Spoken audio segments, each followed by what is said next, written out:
E vamos começar agora com a palestra do Misael Santos, do SERPRO, Pipelines Turbinadas, impulsionando a cultura DevOps com containers, qualidade e segurança na nuvem.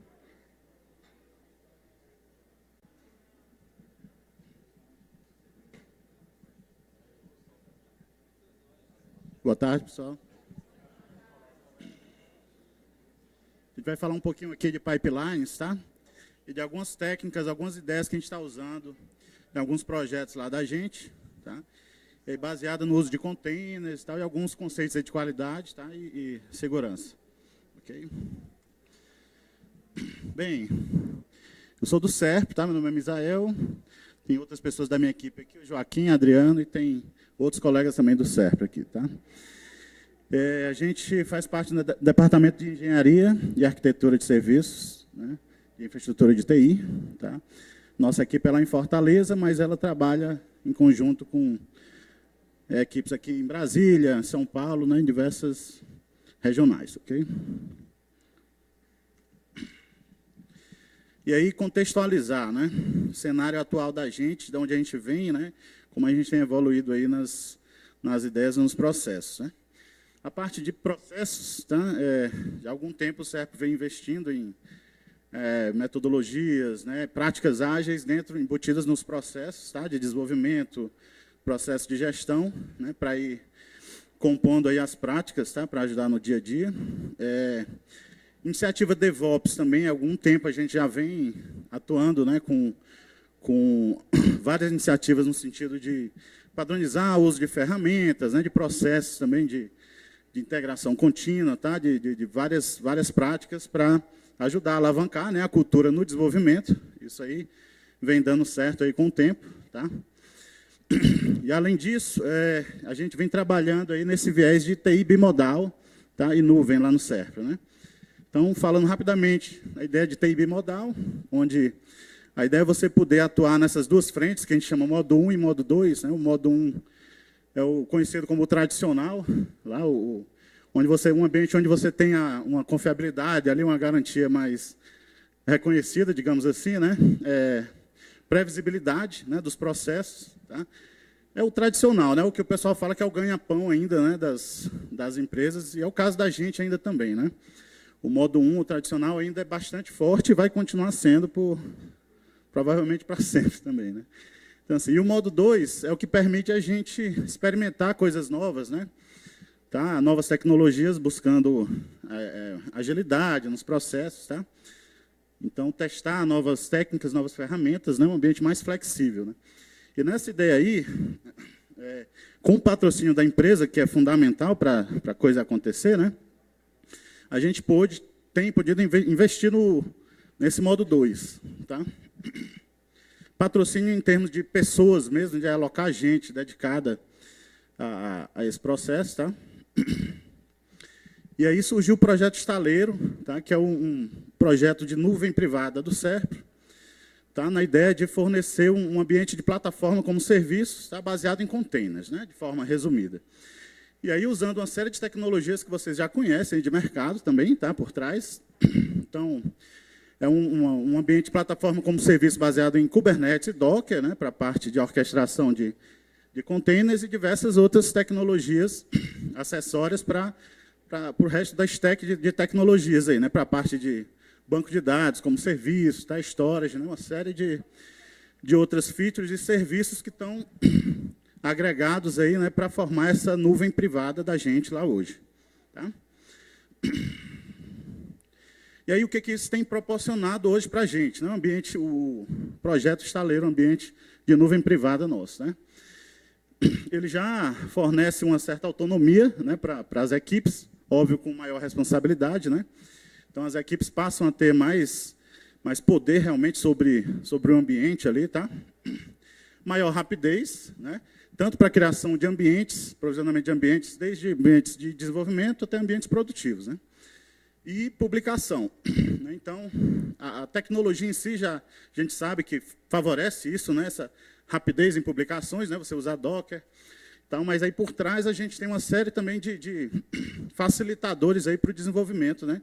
Em termos de publicação. Né? A gente tem toda uma API também que facilita mais ainda, né, o uso, a publicação de containers no ambiente produtivo. Tá? Resiliência, né, também, então, as próprias características do ambiente lá já fornecem para a gente esse ganho aí de auto-scaling, né, self-healing, tá? Coisas aí de Kubernetes também. Health checking, né, que é outra boa prática que a gente acaba ganhando também com o uso dessas features de ambiente, tá? Até forçar um pouco os projetos, né, amadurecerem nesse sentido, né? Então, saber como é que está a saúde da aplicação, tá? E o ambiente também saber disso, né? Reprodutibilidade. Então, assim, é outro ponto que a gente sempre buscou, né? Nesse caso, trabalhando com Docker, a gente já consegue garantir um pouco mais isso, né? Aquela questão de ter um ambiente de produção, de fato, bem mais próximo do que o que a gente tem no desenvolvimento, até porque a gente está trabalhando com o conceito aí de promover esses serviços, né? Desde o ambiente de desenvolvimento até a produção, né? Então, a gente garante, realmente, chega bem mais perto daquilo de ter o mesmo ambiente em produção, né? Okay? Isso aí a gente, então, já ganha com o projeto.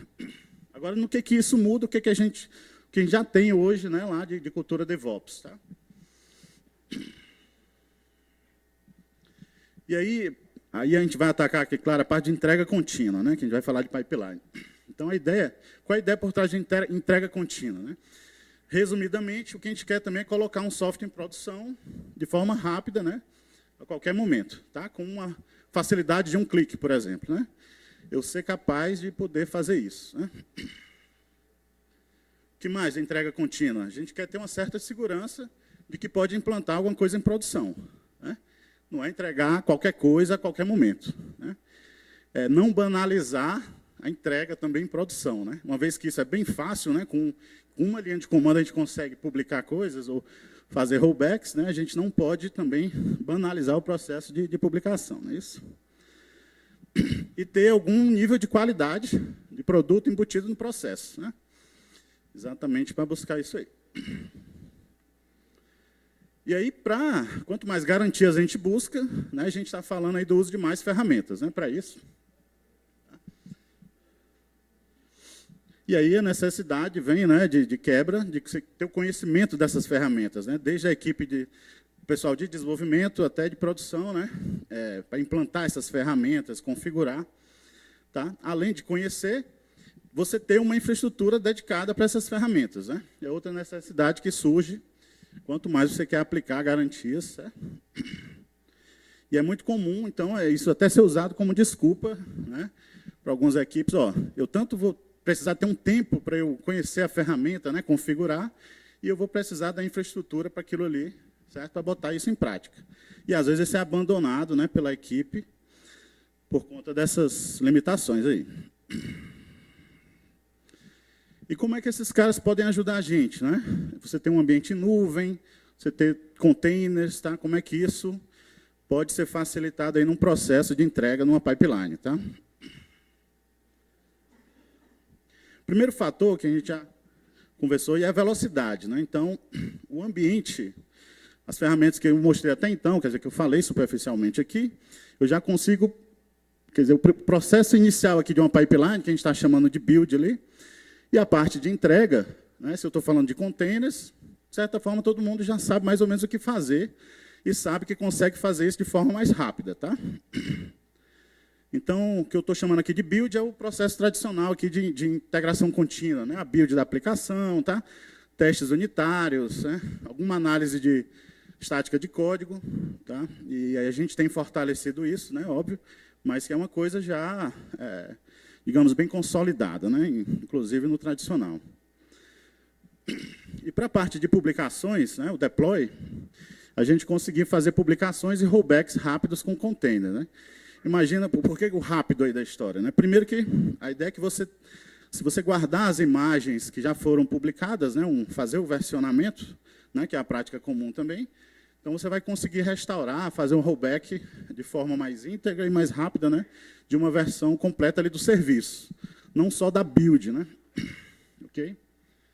Então, unindo aí, você tem um repositório de imagens, né, versionadas e o poder de publicar containers em produção, por exemplo, num cluster Kubernetes. Ok, então, Imagine que aí a nossa esteira aqui da pipeline, tá? E a gente falou desses 2 pontos aqui, que eles seriam atendidos. Mas e a qualidade, né? E aí eu vou falar aqui de um passo, em particular, para a gente entender um pouco o processo e onde a gente embutiu já um pouco de qualidade e segurança aqui no caso, tá? Que é a construção dessas imagens, né? Que, em particular, tá? E aí eu vou mostrar aqui o uso de serviços para facilitar exatamente colocar alguma inteligência aí nesse passo, tá? Na nuvem. A construção de imagem lá na gente, no estaleiro, né? A gente trabalha com o conceito de plataforma, de tecnologias, né? De desenvolvimento. Então, digamos, a gente tem lá plataformas Java, Python, né? Uma série de plataformas já disponíveis para o desenvolvimento. E aí a imagem final da aplicação é construída com base numa stack já existente, versionada ali da plataforma, tá? Ok? Uma vez que você constrói essa imagem, aí, lá dentro do processo de pipeline da gente, por exemplo, a gente mostra e deixa disponível um serviço para a gente fazer essa análise de vulnerabilidade das imagens finais, né? O que isso aí vai... Qual o ganho disso aí, né?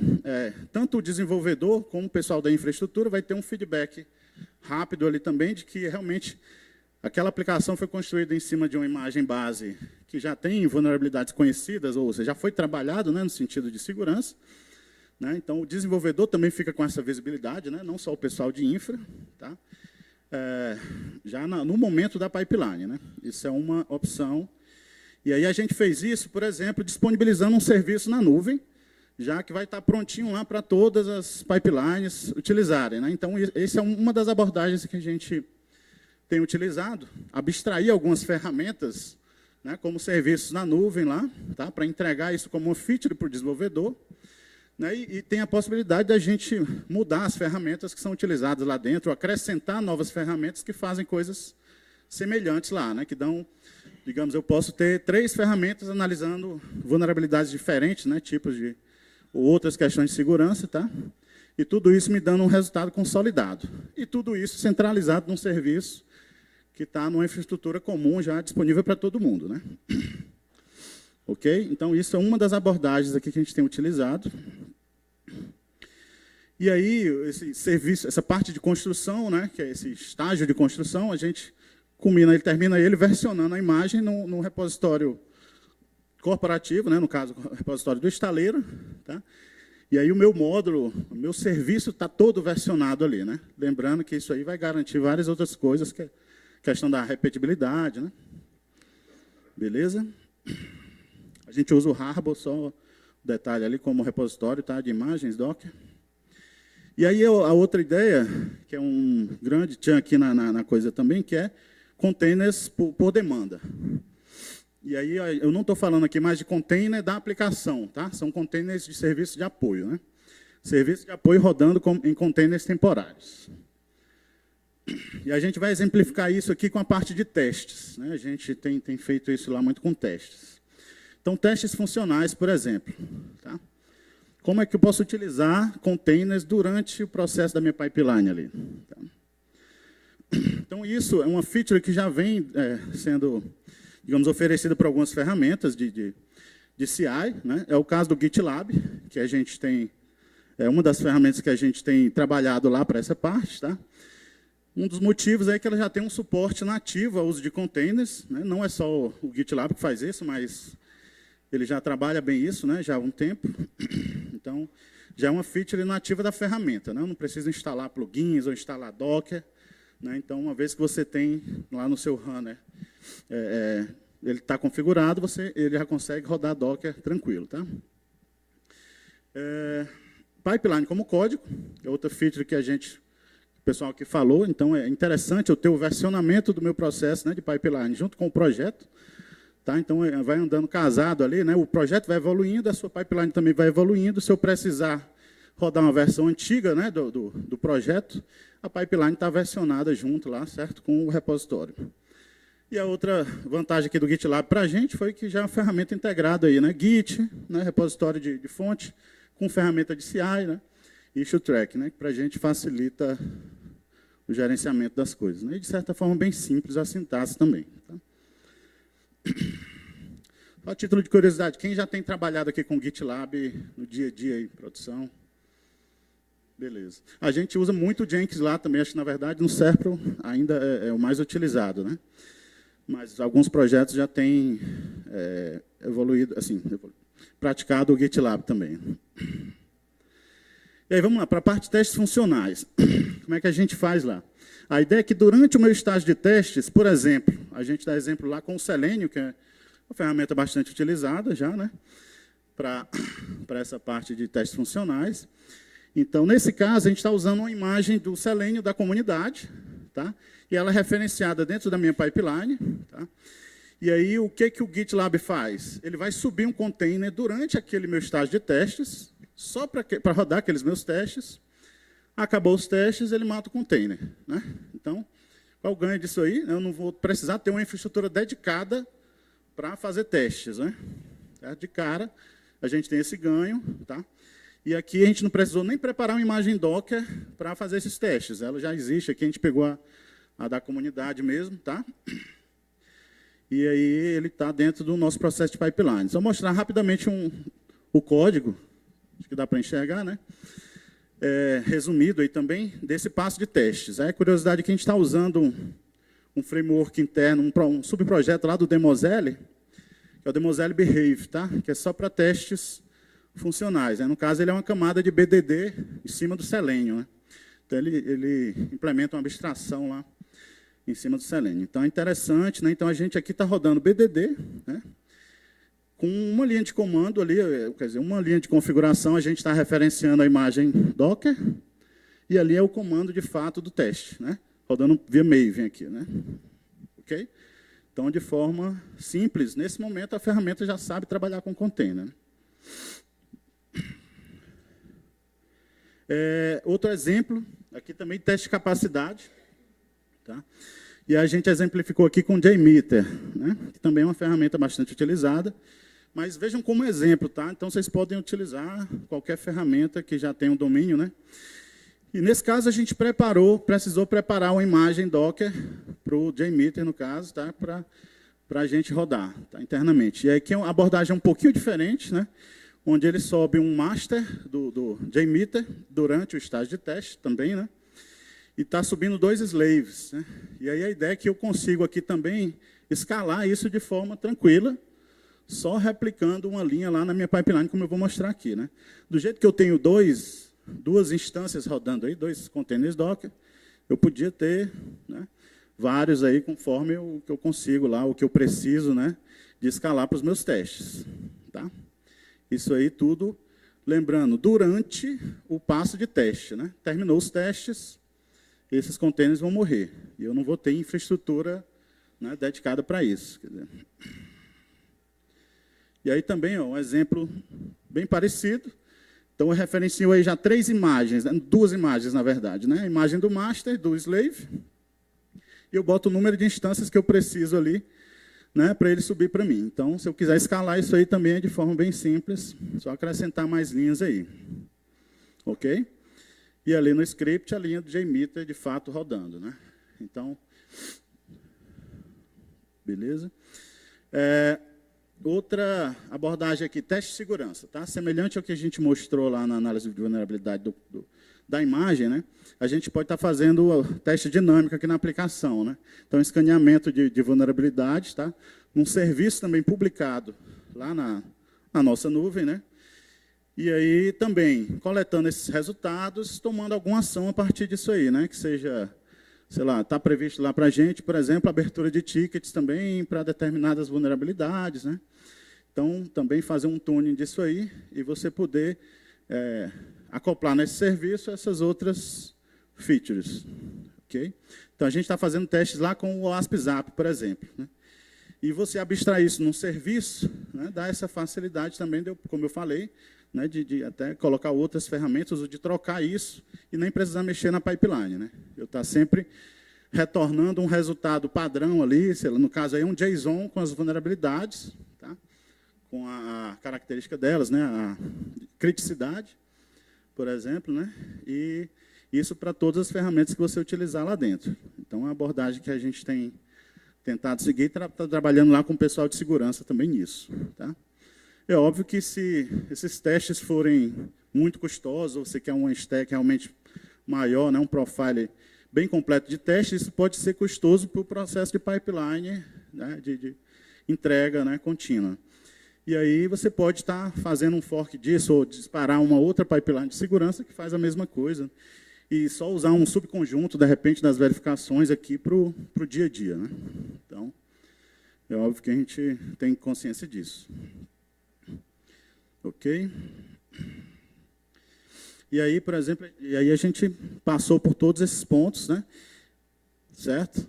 E o que a gente disponibiliza lá para o pessoal para facilitar o uso e a adoção, né, dessas práticas aí. Tá? A gente tem um projetinho de exemplo, mais de um projeto, na verdade, mas tem um que está bem completinho lá, um projeto Java, a gente versiona esse projeto e dá a oportunidade do pessoal ver, de fato, a pipeline rodando com essas ferramentas. Né? Então, eles veem, de fato, que o negócio está pronto para uso ali. Né? É diferente de eu só prescrever ali, né, um processinho, ou dar um arquivo de configuração. Né? De fato, ele pode disparar lá a pipeline e ver como é que se comporta. Né? E aí escolher o que ele usa ou não para o projeto. Tá? E aí, só mostrando aqui a pipeline no GitLab rodando. Tá? A gente pode botar paralelismo, né, nele, para quem já está usando aí sabe disso. Né? E várias outras características aí do processo de pipeline, que já é nativo da ferramenta. Ok? E aí, então, o que a gente conseguiu alcançar até aí? Né? A gente falou de rapidez. Né? Padronização vem de quebra, aí, por eu estar usando imagens padrão, tá? Para, por exemplo, os testes. Eu adequar lá uma ferramenta de testes própria, né, para a empresa, vou estar padronizando. O processo em si da pipeline padronizado, tá? Como código. A manutenção, né? Então, também, se eu uso imagens padrão ou serviços que estão disponíveis lá na nuvem, eu posso atualizar. E é mais fácil de eu manter isso para todo mundo que está utilizando. Né? Do mesmo jeito que eu evoluí essas imagens que estão publicadas lá para uso de todo mundo. Tá? A elasticidade no próprio processo de pipeline, né, também, como eu falei, a gente poder escalar ali o ambiente de forma mais tranquila, uma vez que isso está rodando ou numa máquina ou numa nuvem, né, no caso da gente, tem essas duas opções, tá, e de forma tranquila, né, mostrar que é simples, mais uma vez, né, que o cara não teve aquela preocupação, ou o cara da infraestrutura também, de, eu vou ter que montar e escalar o ambiente de testes, né, por demanda. Né. Então, isso aí é um grande ganho. E a qualidade de berço, né, quer dizer, você adotar a qualidade desde o início, né, uma vez que já está tudo meio pronto para uso, você facilita aquela adoção desde o início do projeto. Né. A gente sabe que quando a gente adia isso aí no projeto de desenvolvimento, acaba não adotando tudo que você queria, né, ou é bem mais custoso, óbvio, depois, né, em momentos mais tarde do projeto. Ok? E é isso. Perguntas?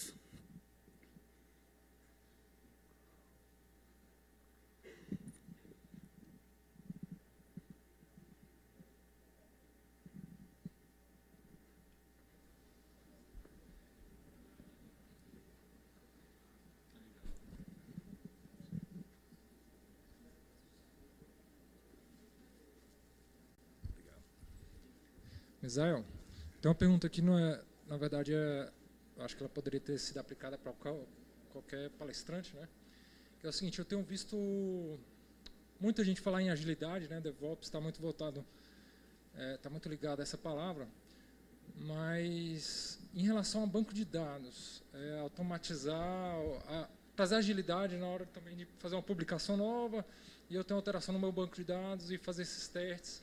Vocês têm previsto alguma solução nesse sentido de, inclusive, conseguir fazer o rollback da versão nova da aplicação e fazer o rollback também da versão do banco de dados? E toda essa problemática que a gente tem de que, às vezes, a versão nova do banco de dados pode já ter sido alimentada. Vamos lá. A gente, recentemente, deu uma estudada nesse assunto aí também, exatamente para propor ferramentas, até para saber qual é a melhor abordagem, né? O uso de alguma ferramenta, ela vai resolver isso para a gente, né? Uma ferramenta que faça a evolução automática e faça rollback, né? isso aí, por si só, garante. A gente sabe que nem tudo é passivo de rollback em banco de dados, né? Então, começa daí. Então, a gente viu que a comunidade ela já não orienta tanto você depender de rollback. A gente foi chegando em algumas conclusões, pesquisando e com as equipes mesmo, né, no dia a dia. Então, o bom lá do SERP é que tem equipes de desenvolvimento, né, em vários locais do país, e aí a gente saiu conversando com alguns deles para ver como é que eles têm feito isso na prática, né? E aí, assim, várias pessoas já têm usado ferramentas, e a gente tem a ideia também de botar na pipeline uma ferramenta de migration, né, que seria para ajudar você na evolução de banco, né, mas sem precisar contar necessariamente com rollback, né? E o que o pessoal tem orientado também é você trabalhar com refatorações de banco que favoreçam exatamente esse princípio de você evoluir sem contar com um possível rollback, né? Isso é uma das técnicas que o pessoal tem usado, né? E tem gente que tem trabalhado com o Blue-Green, né? O deployment Blue-Green, ou seja, você tem uma instância, se for possível, né, espelhada do banco, então você evolui aquela versão, caso precise de um rollback rápido, na verdade, você vai apontar para outra instância que estava agora há pouco no ar, né? Então, é uma das abordagens que tem gente lá também usando esse tipo de técnica, né? O deployment Blue-Green, publicação Blue-Green, né? E aí, em termos de ferramenta, tem algumas dessas ferramentas de migration que fazem rollback, mas, como eu disse, né, do que é possível fazer, óbvio.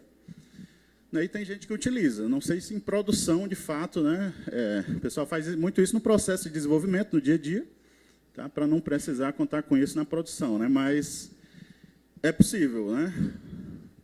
Porque é possível rollback, é possível fazer automático, mas você tem que ver esse risco, né? É mais seguro, pelo que a gente tem visto, é você não depender desse rollback, né? Entendeu? Então, você garantir que a versão do banco, se você for modificar, né, ela vai funcionar se eu fizer um rollback da aplicação, né? Deixar uma compatibilidade entre as versões. Não sei se alguém tem mais alguma sugestão sobre esse assunto aí, que é interessante, realmente.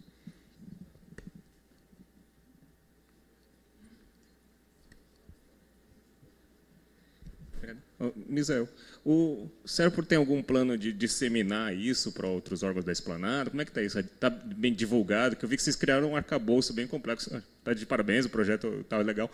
Como é que está isso para implantação em outros órgãos? Por enquanto, realmente, é a nuvem privada lá para os projetos internos. Já tem vários sistemas já em produção, né, usando esse ambiente, né? E a ideia é expandir, né, primeiro nos clientes do SERPRO aqui, e tem se conversado em isso virar nuvem pública, tá? Né, para o governo, né? Assim, mas isso aí também vai depender de questões maiores aí, né? A ideia do SERPRO é que tem dado certo lá, mas não é uma questão nossa decidir isso, né? Também, então, a gente tem apresentado o projeto para os outros órgãos do governo, o pessoal tem gostado bastante, né? E já tem proposto, né, parcerias e tal, com, né, alguns fornecedores de ferramentas, né, têm se interessado também, né, em adequar e tal, os padrões, os componentes, né, para a gente poder ampliar a gama de ferramentas que está usando lá. Tá? Mas tem sim, tem uma conversa aí a isso se tornar público depois. Tá?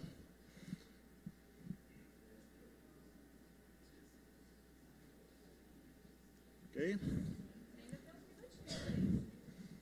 Mas, se alguém tiver algum comentário mais.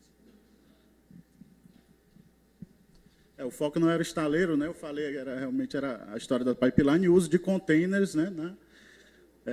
E da nuvem, né? Para dar uma agilizada, uma padronizada no processo de pipeline, uma facilitada, né? Mas realmente o estaleiro tem uma série de outras features aí bacanas que tem trazido outros ganhos para a gente, né? Ter esse conjunto de ferramentas já pronto para uso aí, tá? Mas para isso, óbvio, teve uma galera que quebrou a cabeça para botar tudo isso aí no ar.